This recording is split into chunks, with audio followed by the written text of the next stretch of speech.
ஒரு பொருளை மீட்கிறதுக்காக ஒரு தொகை உண்டு இல்லையா? அதுதான் பணைய தொகை. நம்மளை மீட்ட பணைய தொகை யார் தெரியுமா?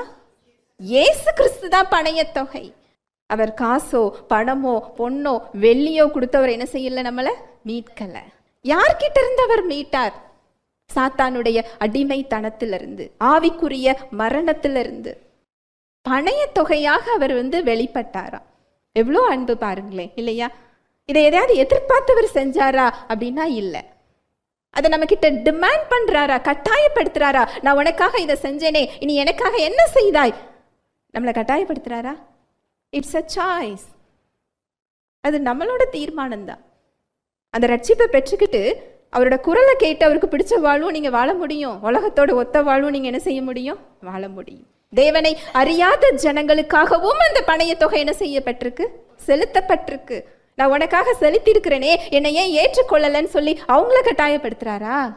அதுவும் கிடையாது. அதுவும் என்னதுதான்? சாய்ஸ் தான். அவர் யாரையும் கட்டாயப்படுத்துகிற தெய்வம் கிடையாது. ஆனா எல்லாத்துக்குமே ஒரு மீட்பங்க என்ன செய்யப்பட்டாச்சு?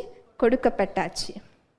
சட்ட ரீதியாக பாவத்துக்கு என்ன ஒரு பணைய தொகை கொடுக்கணுமோ, என்ன ஒரு தண்டனை கொடுக்கணுமோ, அந்த பாவத்துக்கு எதிரான நியாய தீர்ப்பு சிலுவையில் என்ன செய்யப்பட்டாச்சு?